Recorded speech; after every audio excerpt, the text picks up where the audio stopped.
الو صدا میاد؟ سلام خانم مبشر. سلام بله عزیزم، خوبی شما؟ قربون شما، خیلی ممنون. مرسی. مرسی. شما خوبی؟ قربونتون برم، مرسی، ممنون. خب خدا رو شکر. بریم به سراغ اسپیکینگ. اگه سوالی دارید بخواید اول بپرسید. بله من چند تا جمله نوشتم که بله میخواستم باهاتون چک کنم که حتما درسته یا نه. حتما. مثلا یه سوالی که از من تو اسپیکینگ پرسید این بود که بیشتر در مورد شغلت بگو. من گفتم بهش که من نیوز ادیتورم. بعد گفت خب بیشتر بگو. من اینو گفتم چی گفت؟ I have to collect the news which are about human rights and put it on the internet's website. اوکی. خب همینجا بایسته. نیوز اسم جمعه. خب درسته اس بله. جمع داره ولی اسم جمع حساب میشه. برای همین هم چیزه فعل براش مفرد میاد. آها. اوکی، پس نیوز باید آر بگم. نیست، این ایزه. بعد آخر ای. جملتون چی بود؟ تا اینجاش اوکی بود، مشکل جزئی نداشت. آخرش چی بود؟ Put it on the من اشتباه گفتم. Put it on the institute's website. اون اثر رو نباید بهش بدم، درسته؟ نه میتونید بدید ولی خیلی کامل نیست یه همچین چیزی. وبسایت آف دی اینستیتوت بهتره. ببینید یه سریا هستن بهشون میگیم اسم مرکب. خب مثلا دور هندل، دستگیره در. نمیگیم دورز هندل ولی هندل آف دی دور رو حتما میگیم. دو مدل مالکیت داریم که اینو حتما یاد گرفتید. یکی اپاستروفی اس مالکیته که برای آدم ها میگیم به کار میره عموما، و یکی دیگه هم با آوه که برای اشیا به کار میره، مثل همین the handle ببخشید the handle of the door. اما گاهی اوقات بعضی از کلمات کاملا حفظی یعنی هیچ قانونی هم نداره، مثل همین door handle میشه کنار هم بچینیم بدون آو بدون اپاستروفی اس و اون مالکیت رو نشون میده، بهشون میگیم کامپاوند نام، اسم مرکب. در مورد اینکه اینستیتوت وبسایت گفتید اشتباه نیست ولی کامل نیست. خب برای اینکه جاندار نیست و انسان نیست اینجور وقتا از آو استفاده کنید. یه وقتایی هم میتونید اسم مرکب رو به کار ببرید برای اینکه اون مالکیت رو نشون بدید. اما اگه اسم مرکب رو بلد نیستید آو حتما به کار ببرید. پس بگم website of institute. The website of the institute. چرا؟ چون منظور همون اینستیتوتیه که شما کار میکنید، منظور اون وبسایتیه که مربوط به اینستیتوت میشه. پس در هر دو مورد ببخشید در هر دو مورد د حرف تعریف مشخص رو میاریم. The website بله. of the institute. حالا دوباره اون جملتون رو بگید. And put it on the website of the نه institute. کل جملتون رو دوباره الان بگید. I have to collect the news which is about human rights and put it on the website of the institute. آفرین. پس سرعتتون هنوز زیاده. سرعتتون رو یه خورده بیارید پایین. اوکی دیگه چی؟ ببخشید من حالا نخواستم وسط حرفتون بپرم. من اینجا خواستم که رکورد کنم، نوشته که از شما اجازه باید بگیرم.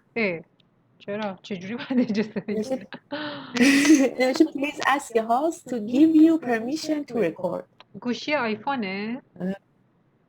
نه خانم مبشر با کامپیوترم. با کامپیوتر؟ خب من چجوری باید بهتون؟ البته کامپیوترم هم مکه، متاسفانه پدرم همون چیز محصولات اپل اینطوریه، اینجوریه که باید اجازه بگیره. خدا دلم میخواد همه رو بفروشم بدم بره، اصلا دیوونم کرد. خب یه کاری میکنیم، من که دارم الان ضبطش میکنم مشکلی هم نداره. خب داره ضبط میشه. خب گوشی دم دستتون هست؟ البته گوشیتون هم اگه اپل باشه بازم مشکل رو احتمالاً داره. اگه باشه رکوردر اگه داره بزنید یه تستی بکنید ببینید الان میتونه ضبط کنه یا نه. البته اگه هندز فری هدفون گوشتون باشه که بازم فایده نداره. درسته. خب اشکال نداره. اگر که اشکالی نداره من منتظر میمونم که کلاسمون رو هرچند من اینجا دارم هم عکس میگیرم از چیزایی که برام می‌نویسم هم می‌نویسم. بسیار خوب، امیدوارم که مشکلی نباشه. اون دفعه هم ضبط شد، حالا نمیدونم چی شد، ولی خب الان هم که داره ضبط میشه ببینیم چی میشه. خب سوال بعدی.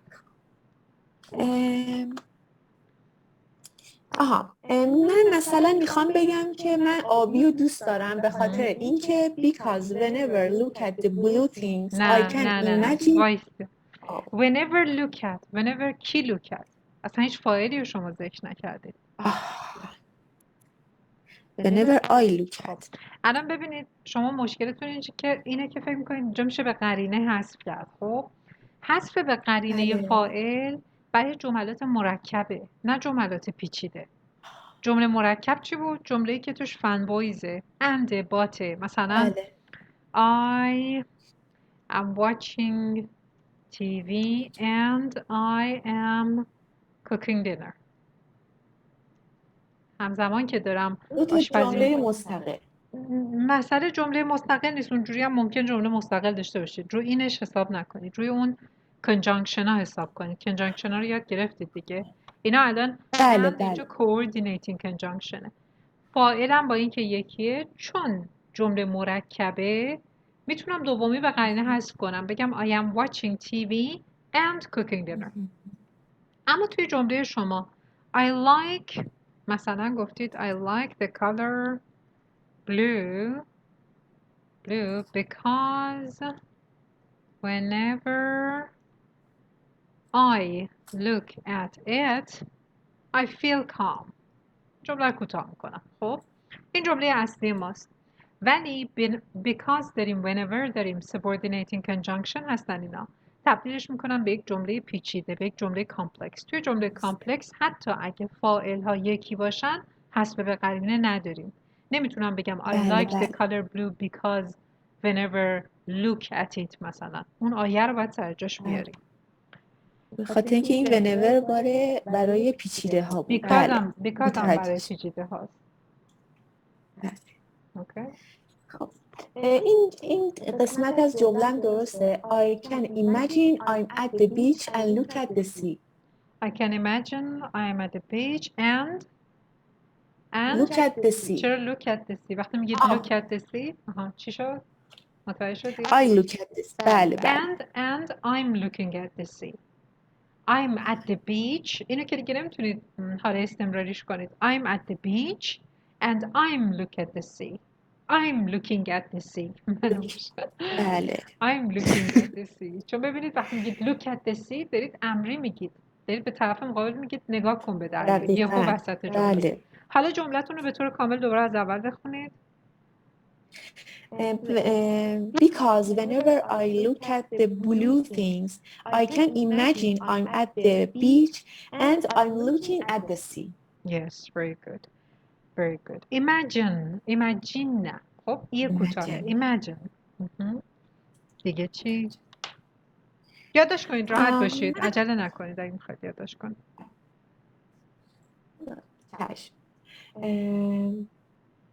حالا من مثلا میخوام بگم که من تو این 1 ماه 3 بار رفتم موزه. اوکی. I've gone نه ببخشید. بله 3 تا موزه رو رفتم دیدم. I've gone to 3 museums. I've gone to visit 3 museums this month. اوکی. خب ببینید گفتید I gone، اولش گفتید I've gone، بعدش گفتید I gone، یعنی و مخفف have رو جا انداختید دوم بار. اینو خیلی حواستون باشه ها، نمره کسر میشه. I've gone. اوکی. بعدم این که فکر کنم تفاوت I've gone I've been رو توی گرامر توضیح داده بودم.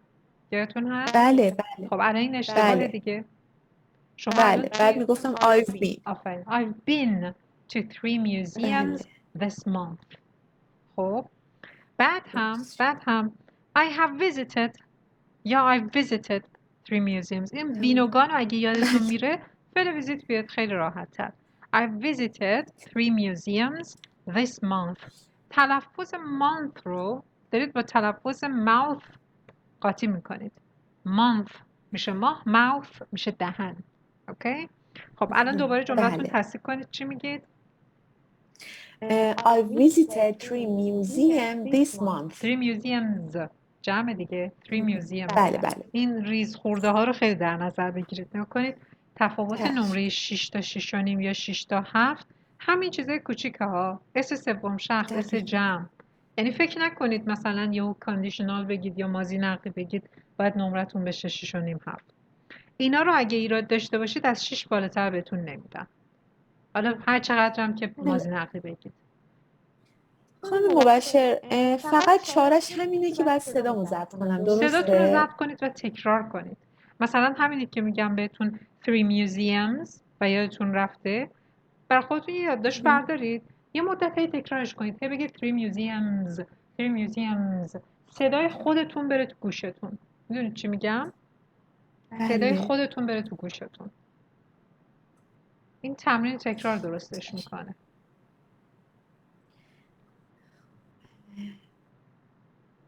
ها، من میخوام بگم که اول این جملم درسته. I will have finished my study 2 years from now.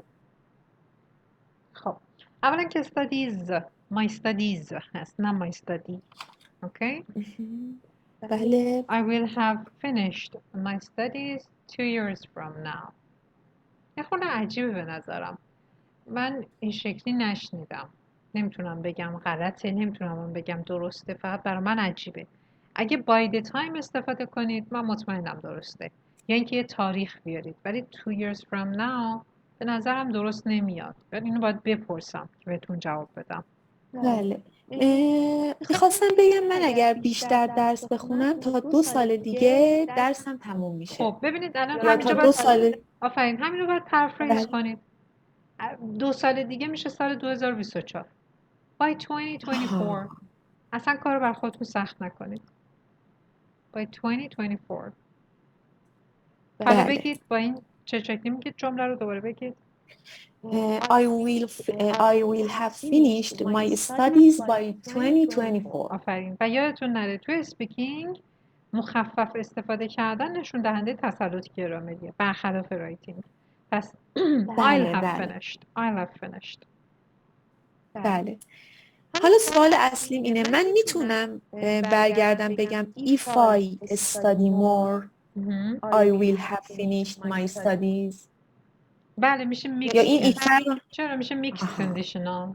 بهش میگن شرطی بله. مخلوط. توی if کلاس یه تنسه، توی ریزالت کلاس یه تنس دیگه. درسته. حالا یه سوال دیگه. من الان میخوام در مورد مامان بزرگم صحبت کنم. مامان بزرگ من فوت کرده. بعد میخوام این جمله رو اگر بگم درسته. If someone had needed money, she would have helped them. نه. چون که چرا نه؟ چون که این یه ایمجین بوده. توی گذشته است. میخوام بگیم که اگه یکی وقتی اینو میگیم، وقتی شرطی نوسته رو استفاده میکنیم این شکلی میگیم که اگه یکی پولی لازم داشت، اگه این همچین اتفاقی میافتاد و این کمک رو میکرد. یعنی اتفاق نیفتاد هیچ وقت کسی پولی لازم داشته باشه که ایشون بهش کمک کنه. در حالی که شما دارید درباره یکی از خصوصیات مامان بزرگتون صحبت میکنید. نه اونجا شرطی به کار نمیره که. نمیتونید با used to بیان کنید. بگید whenever اصلا used to هم نگید. Whenever someone needed money, she gave it to them. یا she used to help everyone who needed money. همه جا شرطی نذارید. خراب میشه. بله. درسته. این جمله من این آخریشه. خواهش میکنم. I have been hard working all of my life to be someone like her. I have been working hard. Hard working صفته. فعلش میشه working hard. البته hard اونجا میشه adverbش. hard working صفته. مثلا he's a hard working man. خب حالا جملتون ترتیب کنید چی میشه؟ I have been working hard all of my life to be someone like her. بله درسته، مشکلی نداره. I've been بهتره باز برای اینکه مخففش کرده باشید. I've been. بله مرسی خانم مبشر. خواهش میکنم. اگه سوال دیگه هست بپرسید. کلاس نه دیگه خودتون تموم عجله‌ای نیست که بخوایم تموم کنیم. ممنونم ازتون. خواهش میکنم. تموم شد. خب بریم سراغ نه که تکراریه من نگم. Okay. Part 1. Is photography becoming more popular these days in your experience? Well, I remember when I was younger, I used to take photo from nature. But now I have to work, so I don't have any free time to photography. So it doesn't really well Okay, for me. wait.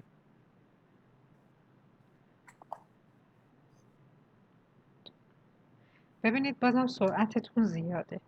هنوز دارید خیلی سریع حرف میزنید. هر چقدر که تون صحبت کنید اشتباه ها بیشتر میشه. در مورد نمیدونم چرا اینقدر تند حرف میزنم، خب این ببخشید. عادتهای قدیمه دیگه، بالاخره طول میکشه درست بله. بشه. ولی ببینید هر روزی که میشینید با خودتون میخواید زبان کار کنید، صداتون رو ضبط کنید، اینو بر خودتون مرور کنید. همون چیت شیتی که شما برای گرامر دارید، اون چیت شیت رو برای آروم صحبت کردن اینا رو هم درست کنید. چشم. یعنی کنید من یه چیزی جان بله بفهم. بله بفهمید بعداً میگم. خب take photo to from نه ببخشید گفته take photo from nature. You take photo بله. of nature. From nature نیست. From یعنی از دست کسی بگیرید. You take a photo from me یعنی من یه عکسی گرفتم میدم دستتون میگم بفرمایید این عکسه مثلا کاغذ. بله بله. Take photo of nature عکس گرفتن از طبیعت. بعد گفتید I don't have free time to photography. I don't have free time for photography.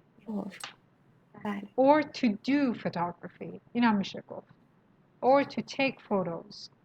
به این شکل هم میشه گفت. ولی نمیشه گفت I don't have free time to photography. این اشتباه. بله. جان حرفتون چی بود؟ آها، من فکر میکنم دلیل این که انقدر تند حرف میزنم اینه که من اومدم چند بار تایم گرفتم برای قسمت دوم که باید 2 دقیقه حرف بزنیم و دیدم خیلی حرفام میمونه ولی 2 دقیقه تموم میشه. یعنی مثلا گفته که در آینده حالا در مورد این موضوع میخوای چیکار کنی؟ من وقتی که حرفم تموم میشه برمیگردونم میبینم 3 دقیقه و نیم حرف زدم. بعد اون بعد تندش میکنم 2 دقیقه میشه. خب حرفه رو کم کنید، اینش که مهم نیست. حالا امروز من که دارم وقت میگیرم بهتون میگم. خب همین که میتونید الان اینم بهتون بگم الان که الان میشه 3 دقیقه و نیم، فکر نکنید سر جلسه هم میتونید 3 دقیقه و نیم صحبت کنید. اونجا ممکنه حرف کم بیارید. خب این یه حاشیه خطر هم در نظر بگیرید. بعدم این که بازم فراموش نکنید محتوای حرفتون مهم نیست. مثلا حالا در آینده میخواید چیکاره بشید، خب در یه جمله بگید میخوام مثلا وکیل بشم، تموم شد دیگه. حالا مثلا وکیل میخوام تو فلان شرکت و اینها بشم نگید. بعد یه تریک دیگه ای که میتونید به کار ببرید اینه وقتی بهتون اون چیزا رو میدن، برگر رو میدن، کیو کارد رو بهتون میدن که مثلا نگاه کنید به سوالات، 5 تا مثلا چیز داره، نکته داره که باید دربارش صحبت کنید. خب اون 5 نکته رو اینجوری در نظر بگیرید و از حالا کار کنید. اول به طور کلی سوالات کلی، پاسخهای کلی به اون 5 تا سوال بدید تموم بشه. بعد که دیدید هنوز مثلا اگزامینر استاپتون نکرده، وارد جزئیات هر کدوم بشید. یعنی مثلا وقتی بهتون میگم از گذشته شروع کنید، used to بگید، بعد بیاید present perfect و اگه شد آینده، همه یه چیزای گذشته مربوط به اون سوال رو یه جا نگید. اون اصلیه رو بگید، بعد بیایید حال، بعد برید آینده، بعد اگه وقتی مونده بود برید سراغ جزئیات. حالا امروز که به پارت 2 رسیدیم بهتون یه نمونه میگم ببینم چیکار میکنید. خب چشم مرسی. خواهش میکنم. خب would you agree with the saying camera never lies? Yes, I believe it because everything that camera recorded is true thing. But about taking a photo, some people do Photoshop on their photo, so we can see all of the photo are true. But about video, yes, it's right. اوکی بازم همچنان سرعتتون زیاد بود. گفتید که everything that camera record it. Everything that camera record it. مشکل این جمله چیه؟ Everything that camera record them. نه everything سر جاشه. everything نمیخوایم بگیم. everything that the camera or a camera records. کامرا سوم شخص مفرده دیگه. everything that a camera records یا everything that the camera records. we can't see the all of photo. این الان درسته؟ the all of photos. نه the all چیه؟ بله all of the photo. the whole parts of the photo. مثلا اینجوری میتونید بگید. ولی the all of photo نه این نیست. خب سوال بعدی. would you say photography is an art? Well, when I was a student, we used to have to take a class about photography, and my professor said photography is a major art. So I believe it because we can take some photo from some nature which are really linked to art. which are really cheap.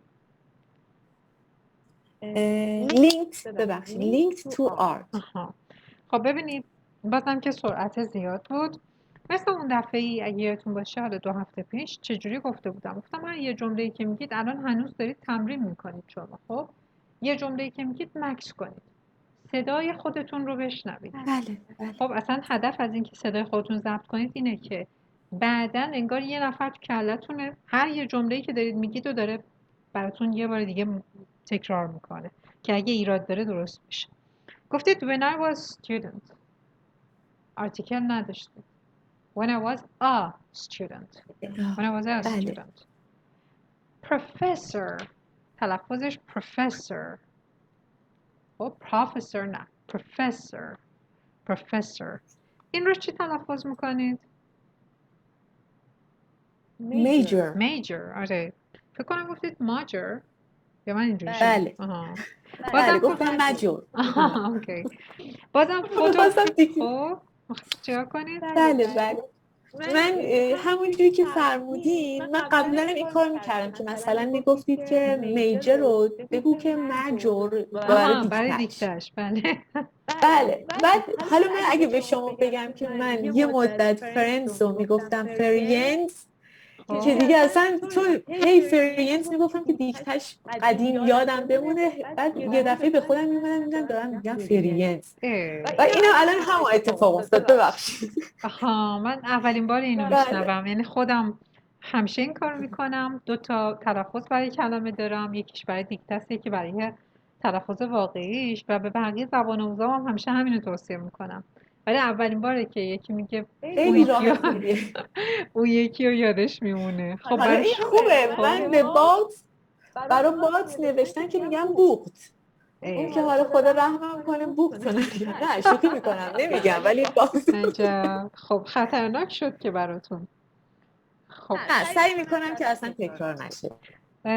یا میخواید که از اون روش 3 بار یا 5 بار استفاده کنید؟ 3 بار نوشتن کلمه یا 5 بار که ذهنتون عادت کنه تو همون 3 بار یا 5 بار دیکتر یاد بگیره.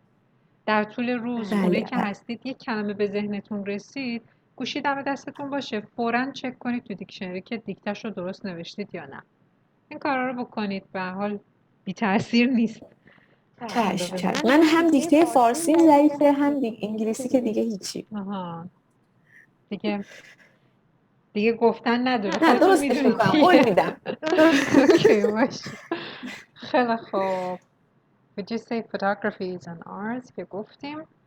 خب بریم سراغ یکی از این سوالات بخش 2. آماده هستید؟ قلم کاغذ دارید؟ بله. تایم بگیرم.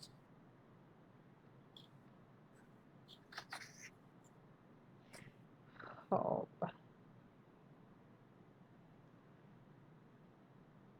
فرستادم اینجا. شروع شد.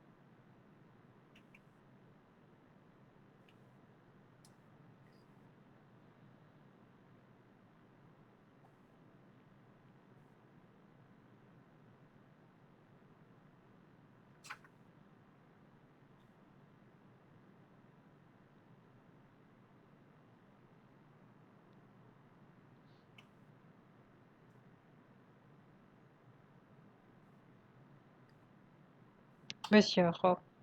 شروع کنید لطفاً. ببخشید وسط حرفتون وایسید ببخشید. خب نگاه کنید، قرار شد چیکار کنید؟ اول همه اون سوالات مطرح شده رو به طور کلی پاسخ بدید. اگه وقت تموم نشده بود برید سراغ جزئیات. اوکی؟ بله. خب شروع کنید. بله. Well, about 2 years ago, I went to Shiraz to visit my uncle. My uncle used to live in Shiraz, but unfortunately, 6 months he died. Shiraz is located in the south of Iran, and I went there with my family.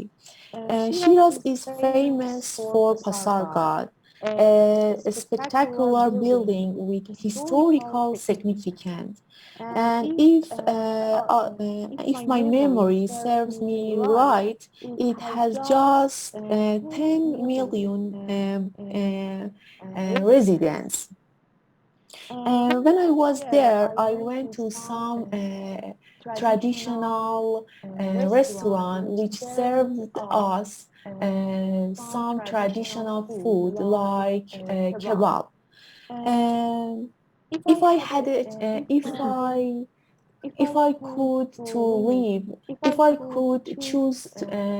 could choose a city for living, I would go for Shiraz because people in there was really kindly and polite. And another thing which interested me most about this city was that very clean, and getting around was really easy. I've finished. خب هنوز وقت دارید، هیچی ندارید که اضافه کنید؟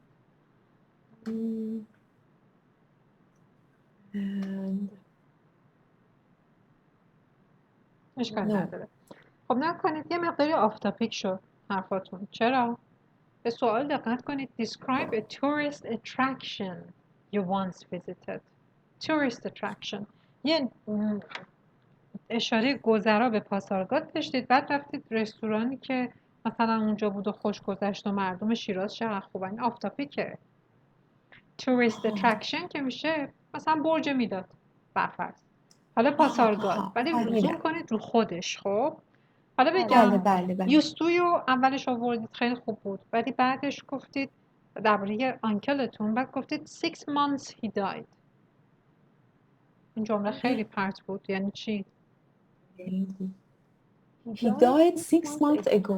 آها، خب اگو نگفتید. خب چه چیز عجیبی گفتم. اشکال نداره. pass away که میدونید مؤدبانه تره، مثل فوت کرده خودمونه. دای مثلا مردن. بله.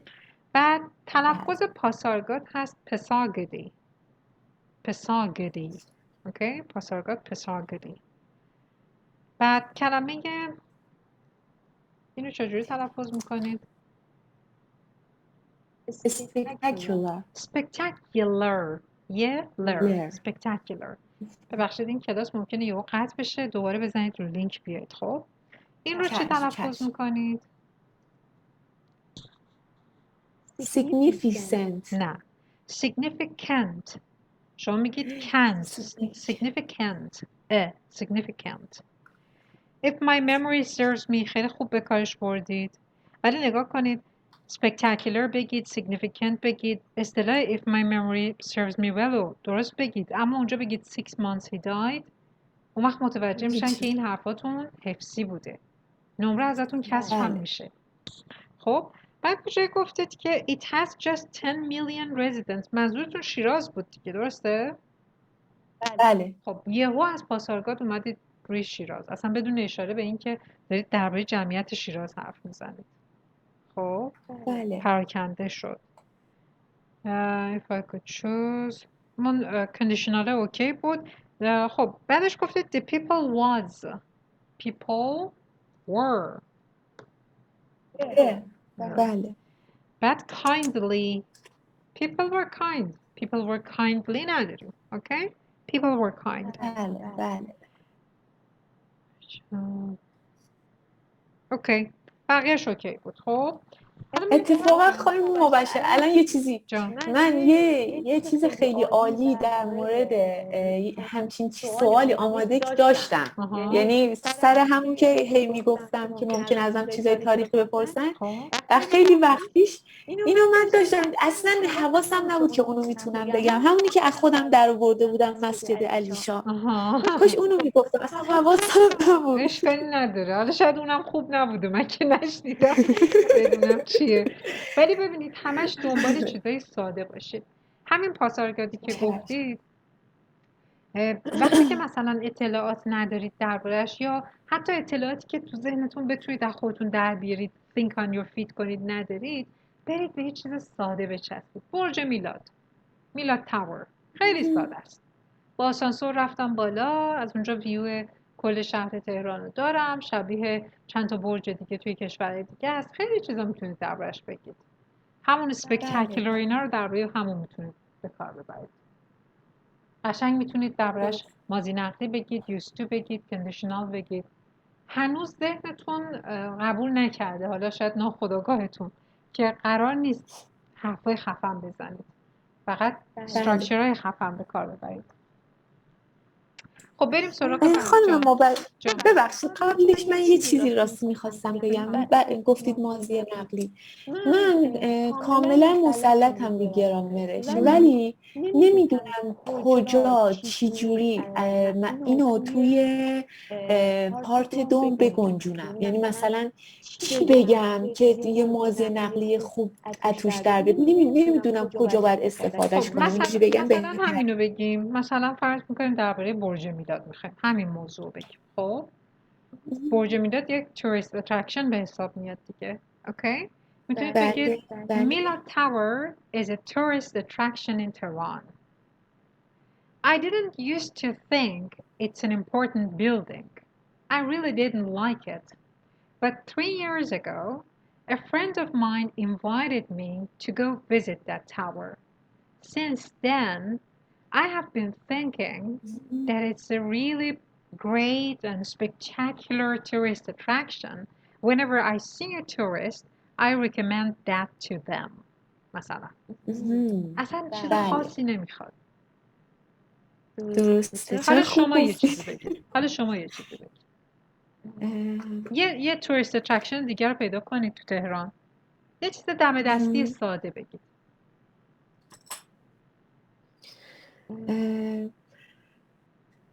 خب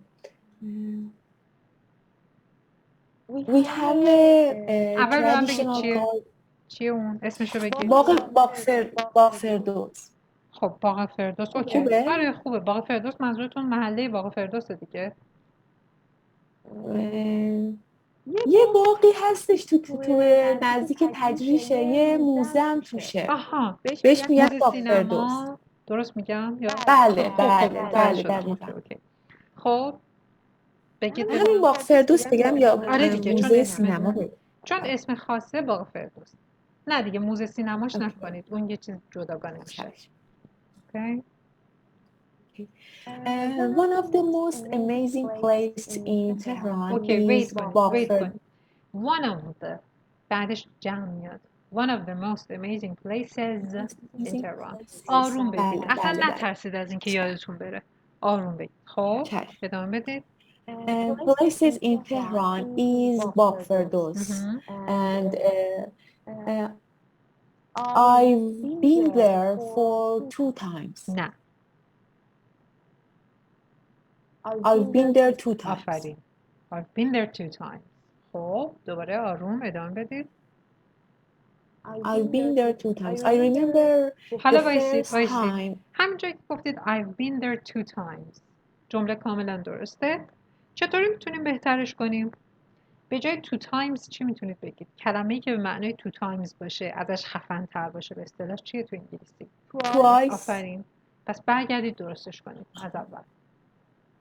One of I've the been نه there one of the twice. از اول. One of the amazing places in Tehran is Baghdad. I've been there twice, and I remember the first آروم time. هنوز I سریع. آروم. I remember I remember the first time I visited there. At first, I thought it was a boring place, but when I went there, I was really amazed, and I've been no yes, and since then I've been going there. I've been going there every weekend. اوکی. البته I've been going there. آره دیگه میخواید روی این که ادامه دار بوده تاکید کنید. Very good. Very good. خب همین ماضی نقلی فقط مشکلتون بود؟ بله. واقعا خیلی خوب گفتی خانم مبشر، مرسی. خواهش میکنم. واقعا همش چون سوال بود برام چه جوری من اینو، چون که خیلی هم گرامر مهمی بود دوست داشتم به کار ببرمش، ولی مثلا حرف می‌زدم دیدم که اصلا هی فکر می‌کنم خدایا چی بگم که همچین چیزی باشه. اینی که گفتی خیلی خوبه، ممنونم. اصلا اولش هم میتونید بگید. خب حالا من چون بهتون گفتم اول از used to شروع کنید، شاید با خودتون فکر میکنید اول used to بگید بعد present perfect. لزومی نداره حتما این ترتیب رو داشته باشید. این ترتیب رو گفتم برای اینکه منطقی باشه گذشته حال آینده. شما همون اولش میتونید یه چیزی بگید. خیلی ساده. وقتی مثلا بهتون میگن یک tourist attraction رو بگید، همون اولش میگید که I've heard the name of مثلا فلانجا 3 times. خب بعدش رفتم به اونجا. قبلش فکر نمی‌کردم جای خیلی خاصی باشه. بعدش که رفتم با مثلا دوستم دیدم که خیلی خوش میگذره اونجا. ویوی خوبی داره. لزومی نداره ترتیبش رو رعایت کنید. به اینش هم فکر کنید. الان یه موضوع جدید بهتون میدم. این زیر نوشتم. میخوام تایم بگیرم. خب بازم تاکید میکنم اولا که آروم بگید. دوم این که اول نکات اصلی رو بگید بعدم به جزئیات بپردازید و بعدم این که لزومی نداره اول یوستو باشه بعد پرزنت پرفکت بعد بقیه میتونه اول پرزنت پرفکت باشه. خب آماده؟ بله.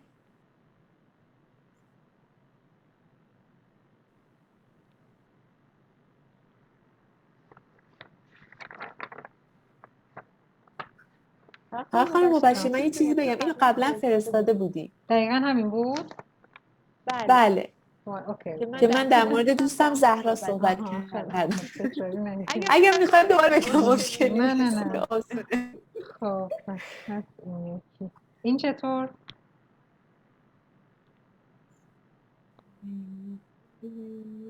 اینو نداشتیم فکر کنم. نه اوکی پس شروع کنیم.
الو صدا میاد؟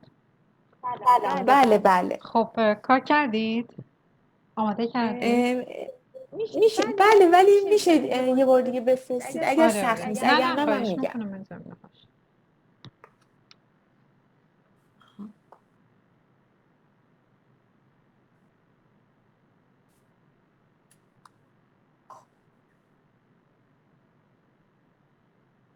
فقط یه دقیقتون شده حالا اگه میخواید بیشتر باشه. بله بله بله بله. اوکی. اوکی آماده اید؟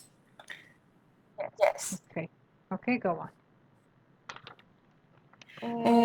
One of the most amazing gadgets that I have is my iWatch. This iWatch, I bought this iWatch from an online website, online shopping, and it is really great. I use it whenever I wanna go for running, and it show my burning calorie and how kilometers that I run. Since I bought it, I've used it for every time I've had physical activities. And it is really important for me because it shows my beat hearting and my breathing, and it really helps me to improve my activities. It is really great technology for me because I can answer my phone with it, and it is a really useful gadget.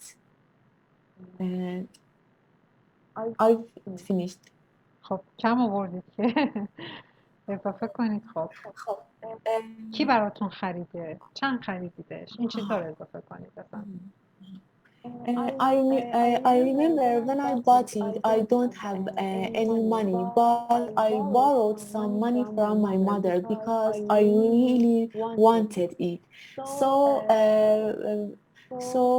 when it's delivered, I was really happy, like I'm top of on the world. And one day I want to buy another new.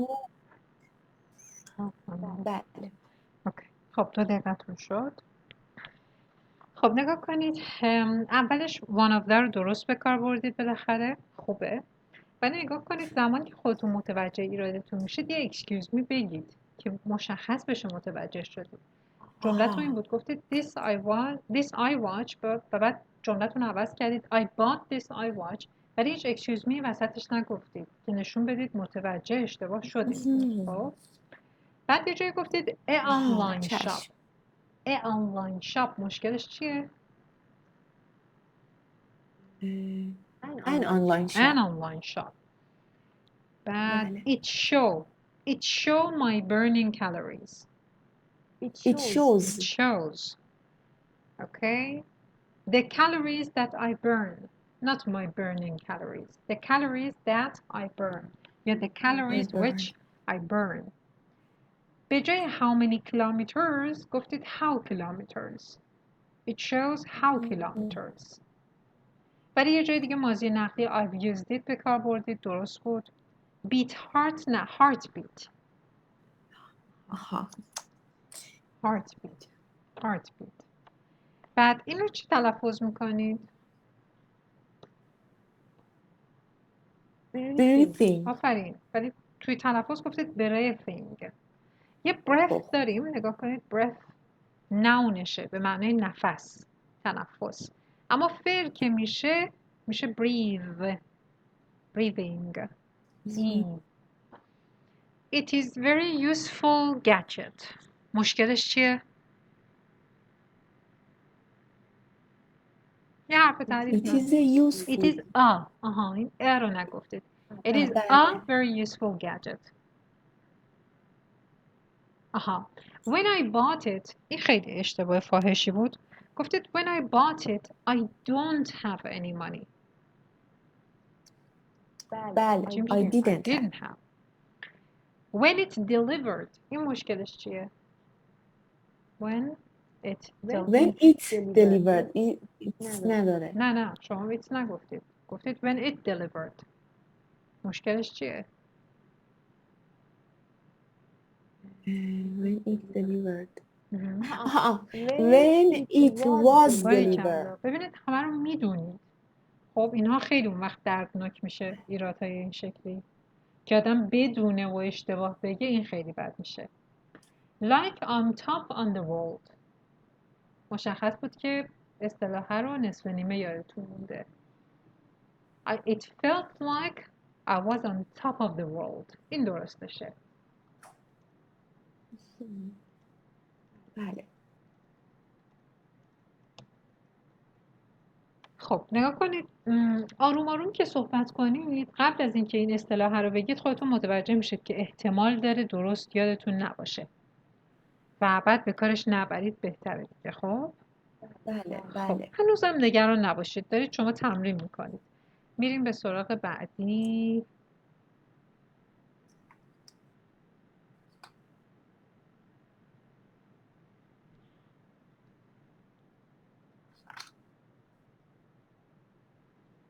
خب آماده اید؟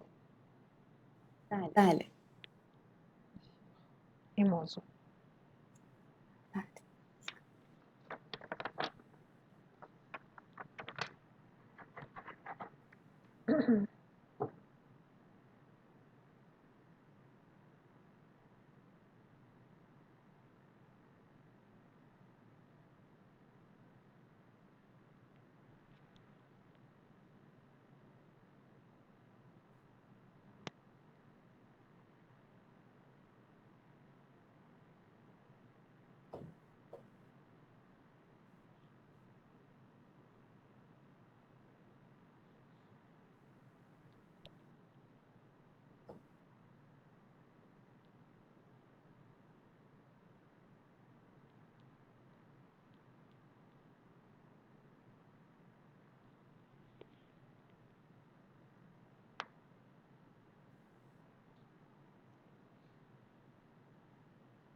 Okay, finished.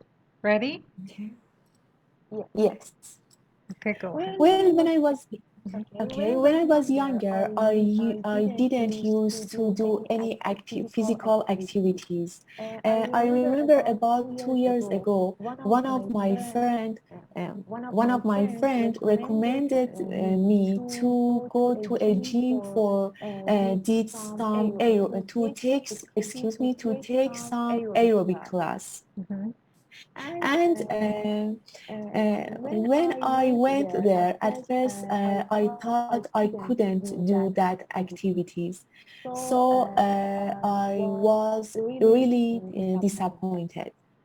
But after a while, I did this aerobic, and that was really great for me. And I went to the gym every other day. And we have some physical activities like cycling, running, jumping, and it was really useful. And now I've been working hard for my physical activities, and I go to the gym every day. It's really useful for me because it helps me to lose weight and keep fit. Actually, it is really fun because I can be more fresh. I'm going to be a trainer because I think I have some talent to do this. Okay. I hope one. Yes, finished. نه که من میگم اوکی، ادامه بدید. 10 ثانیه مونده بود. اشکال نداره. خب ولی وقتی که اگزمینر بهتون اینجوری میگه با حرکت دست یا میگه آها go on، ادامه بدید دیگه، نگید I'm finished. بله. خب این دفعه خیلی بهتر گفتید. Didn't used to do any physical activities. one of my friend. فقط اینجا رو دوباره گفتید one of my friends recommended me. one of my friends recommended me یعنی منو توصیه کرد به جایی. سفارش منو کرد. بله. باید چی میگفتید درست بشه؟ was recommended. نه. recommended to me. to me. to me. recommended me با recommended to me فرق داره. to me. اگه recommend رو سخته براتون suggest به کار ببرید راحت ترم هست. بله. و بعد تطابق بین صفت اشاره و اسم. that activities گفتید. that مفرده. activities جمعه. بله. every other day گفتید. ماضی نقدی به کار بردید. خیلی عالی بود. ولی اون بخشی که داشتید درباره که باشگاهی صحبت میکردید دوباره یهو از گذشته اومدید به حال. خب بدون اینکه مشخص کنید منظورتون چه زمانی گذشته تموم شده بود چه زمان حال شروع شده. خب اینو بهش دقت کنید. خب در کل خیلی خوب بود. نسبت به قبلی ها خیلی بهتر بود. بعدی رو بریم.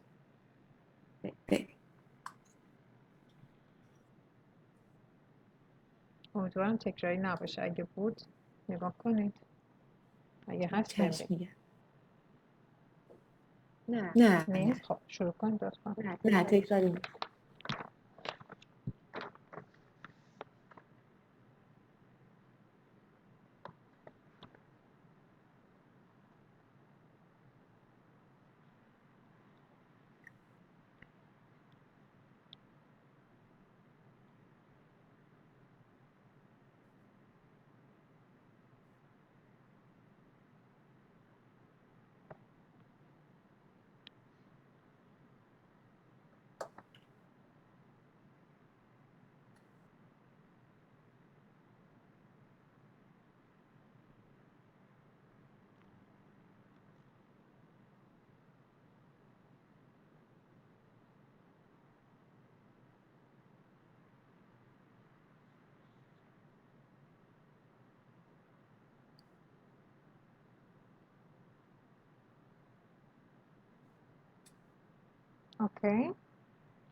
اوکی.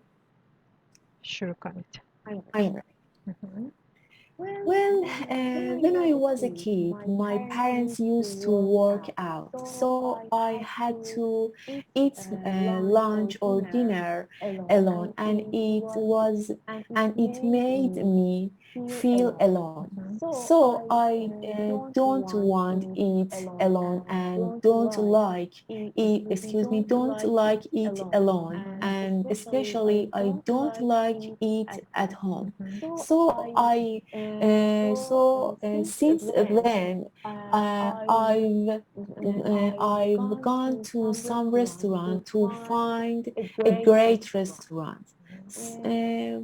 About 2 years ago, I found a great and stunning restaurant in a town. This restaurant serves traditional food, which are really delicious. And this food is so delicious, and these foods are really delicious and really traditional. I like them because because whenever I eat this food, I remember my grandmother's food. Whenever I eat this food تا اینجا شنیدم قطع شد. Because whenever بله. Whenever I eat this because whenever I eat this food because whenever I eat this food I remember my grandmother's food. So it makes me feel really great. And I went there at the weekends. I prefer going there with my parents or with my family. Actually, I have. خب نگاه کنید. اگزامینر هم یهو استاپتون میکنه ها. فکر نکنید مثلا حرفتون بده یا چی. همین که کافی بشه تایم پر بشه استاپتون میکنه. خب بازم خیلی بهتر بود ولی بازم سرعتتون زیاد بود. خب نگاه کنید الان زوم کنید روی اینکه درست صحبت کنید. نه اینکه تایمتون 2 چشم. دقیقه بشه. حالا من دارم اینجا تست میگیرم، ولی برای خودتون اصلا یه مدت تایمینگ رو بیخیال بشید تا ذهنتون عادت کنه به اینکه درست صحبت کنه. خب این چشم. جمله رو گفتید I don't like it alone. اشکالش در چیه؟ I don't like eating alone. آفرین. یا I don't like it at home. بازم همونه دیگه. I don't اینم like بله. eating at home. و بعد traditional food which are delicious. مشکلش چی بود؟ traditional foods which are delicious. delicious. Your traditional food which is. آره یا food which is. This foods. thisشو مفرد گفتید، foodsشو جمع. آفرین. بله. بعد یه جایش گفتید که it makes me remember my grandmother. یا whenever I eat at that restaurant I remember my grandmother. یه همچین چیز گفتید. درسته ها؟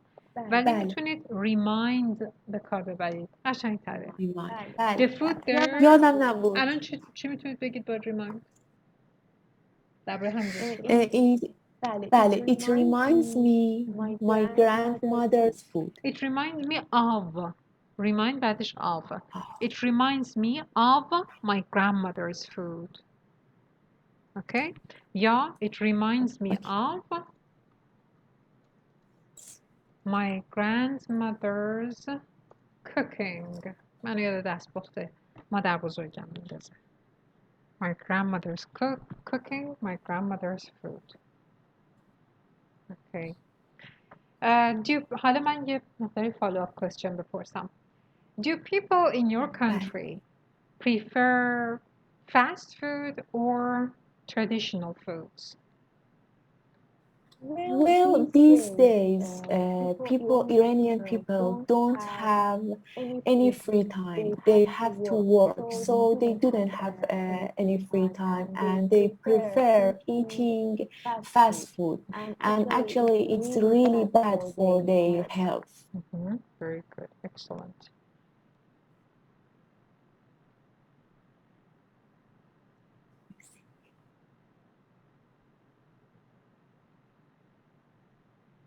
Okay, if you wanted to recommend a good restaurant for fast food, which restaurant would you recommend to someone who's a tourist in your city? Well, first of all, I've never recommend fast food restaurant, but if گفتید I've never. درسته؟ درست شنیدم؟ بله. I've never recommend. چرا؟ recommended. خب بازم چرا؟ اصلا چرا ماضی نقلی؟ نه خب دلیلتون رو بگید ببینم چی تو ذهنتون بود که ماضی نقلی گفتید. یعنی من هیچ وقت همچین چیزی رو به کسی پیشنهاد ندادم و نمیدم. بقیه‌اش خواستید بگید پس. میخواستید بگید خب درست میشد. بگید ببینم چیه جملتون؟ من زود استاپتون کردم. نه فکر کنم که الان تو فارسی اینو درست گفتم. خب چی می‌خواستید بگید؟ نه درست. I've never recommended fast food restaurants to anybody because it's not healthy. اوکی. نه درست بود. مشکل نداشت. من زود استاپتون کردم. میتونید هم حالا یه چیز اضافه کنید and I never will. یعنی I never will recommend fast food restaurants. خب حالا از اول پس جواب بدید. I've never. Well, I've never will recommend. نه اول اونو بگید. Well, I've never recommended a fast food restaurant to anybody because it's not healthy. But if I had to recommend a fast food restaurant, I would great fast food restaurant in a town which its name is Zapata. Okay, wait. I would گفتید I would recommend A great restaurant which is in a town. چرا a town؟ Which is in this city, in this town. نه a town، یعنی یه شهری وجود داره. بعد جمله آخرتون relative clauseش خیلی ایراد داشته. دوباره تکرارش کنید. قبل از اینکه اسمش رو اضافاتا رو بگید. چی بود جملتون؟ This restaurant where خب جمله رو بگید. where its name is زبان. نه. وقتی که میخواید صفت ملکی رو تبدیلش کنید به relative pronoun میتونید از whose استفاده کنید حتی اگه آدم نباشه. بله وای من اینو خونده بودم ببخشید. خواهش میکنم. برای بخشیدن و اینها که نیست، میگم که خودتون درست بگید. و اما اولش که داشتید میگفتید I have never recommended fast food restaurants to anybody، این درسته. بعدش که گفتم بگید will، این شکلی بگید. مثلا I have never recommended fast food restaurants to anyone and I never will. یعنی I never will recommend. اینجا به قرینه حذف شده recommendش. I never will. این شکلی نقطه. جمله بعدی. خب حالا از اول همینا رو بگید.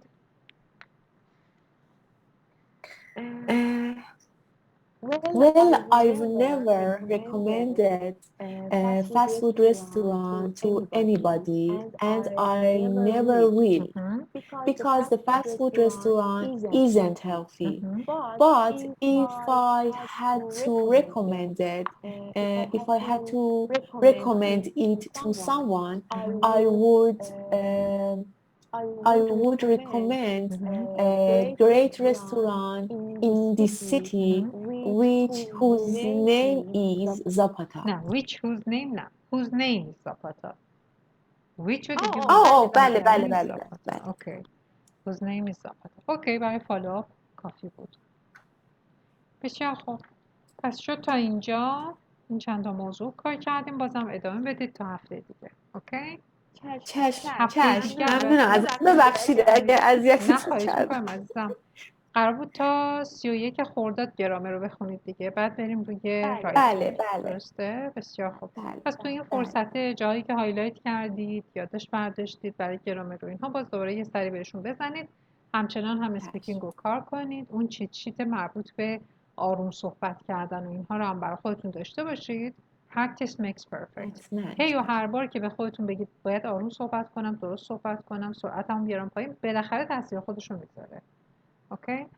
تا اینکه بریم به سراغ رایتینگ. خواهش میکنم اگه سوالی دارید بپرسید. نه سوالی نیست. ممنونم ازتون. خواهش ازتون. میکنم عزیز دلم. میبینمتون. متشکرم. میبینمتون. خسته نباشید. خداحافظ.